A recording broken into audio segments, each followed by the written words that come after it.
భద్రాద్రి కొత్తగూడెం జిల్లా భద్రాచలం దక్షిణ అయోధ్యగా వాసిల్లుతున్న భద్రాచలం దేవాలయం నందు 30వ తేదీన ప్రారంభం కానున్న వసంత పంచమి ప్రయుక్త శ్రీరామనవమి వార్షిక బ్రహ్మోత్సవాలు భాగంగా ఏప్రిల్ 6 శ్రీరామనవమి 7వ తేదీన శ్రీ స్వామివారి మహాపట్టాభిషేకం మహోత్సవాలకు వివిధ ప్రాంతాల నుంచి లక్షలాది మంది భక్తులు వస్తున్న తరుణంలో వారి సౌకర్యార్థమే భద్రాద్రి టెంపుల్ ఇన్ఫర్మేషన్ యాప్ ప్రారంభించడం జరిగిందని దేవస్థాన కార్యనిర్వహణాధికారి ఎల్ రమాదేవి అన్నారు.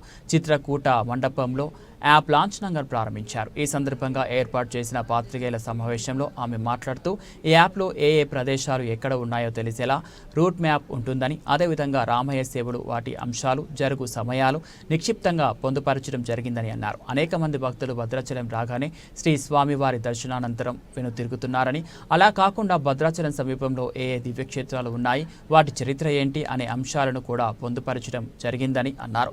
భద్రాద్రి రామయ్యకు దేశ విదేశాలలో సైతం భక్తులు ఉన్నారని, వారు లక్షల కొద్ది విరాళాలు సమర్పించి వారి రామభక్తిని చాటుకుంటున్నారని, అటువంటి ఏదో ఒకటి చేయాలనే సదుద్దేశంతో ఈ కార్యక్రమానికి శ్రీకారం చుట్టడం జరిగిందన్నారు. కావున ఈ సదుపాయాన్ని భక్తులు సద్వినియోగం చేసుకోవాలని కోరారు. సమావేశంలో ఏఈఓలు శ్రవణ్ కుమార్, భవానీ, రామకృష్ణ, ఈఈ వేగేష్ణ, రవీంద్రరాజు, స్థానాచార్యులు కేఈ స్థాయిలాషి, ఉప ప్రధానార్చకులు కోటి రామస్వరూపాచార్యులు, రామాయణ పారాయణదారులు ఎన్టీజీ రామకృష్ణాచార్యులు పాల్గొన్నారు. ఏంటంటే ఒక రోజు మనం కరెక్ట్గా స్పెండ్ చేయలేమనుకుంటున్నప్పుడు ట్రైబల్ మ్యూజియం చూపించడానికి మన కలెక్టర్ గారు వాళ్ళందరూ కూడా ఎంతో ఆదరణతో మరి పెట్టుకున్నట్టయితే నేలకొండపల్లి, పర్ణశాల అయితే పర్ణశాల తర్వాత సూచనతో ఇంకా ఏమేం చేయగలుగుతాం. గురువు గారు చెప్పారు ఇందాక మన క్యాలెండర్లో చూసుకొని మన పండుగలు ఏంటి ఏ రోజు కళ్యాణం ఏంటి అనేది కూడా చూసుకునే విధంగా అంటూ భద్రాచలానికి రావాలని అక్కడ నుంచి వచ్చేటప్పుడే ప్లాన్ చేసుకొని వస్తారు. ఒక 1 డేనా 2 డేస్ అని అలా చేసుకొని వచ్చి ఇక్కడ స్వామివారి దర్శనం తర్వాత ఇంకేమేమి చూడాలనుకుంటున్నటువంటి ప్రదేశాలు కానీ, తర్వాత మనకు ఉన్నటువంటి ఉపాలయాలు కూడా ఉన్నాయి. పర్ణశాల కంటే చాలా మంది గత 2 సంవత్సరాల నుంచి కూడా ఆలయం ఎంత అభివృద్ధి చెందిందో అందరికీ తెలుసు.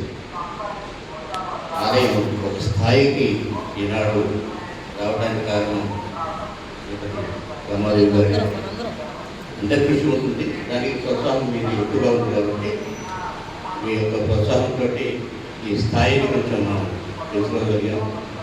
ఇలానే ఇంకా రాబోయే రోజుల్లో కూడా ఇంకా అభివృద్ధి చేయాలని అన్నీ కూడా ఆన్లైన్లో పెట్టి భక్తులందరికీ కూడా చాలా సౌకర్యం చేశారు. చాలామంది ఇంకా చాలా సౌకర్యంగా ఉంది. కానీ మాకు ఏంటంటే మేము పట్టాభిషేకం చేయించుకోవాలనుకున్నాం, కానీ వచ్చేసరికి వాళ్ళు చేయడం చెప్పేసి అంటున్నారు. అదొకటి మీరు పట్టాభిషేకం 10వ తారీఖులో ఉంటుందనేది యాడ్ చేసి అది వారు చాలామంది అడుగుతున్నారు. దాన్ని కూడా దాన్ని సెట్ చేసుకొని చెప్పాం. అలానే వారికి కూడా ఉన్నటువంటి కావున వారికి ధన్యవాదాలు.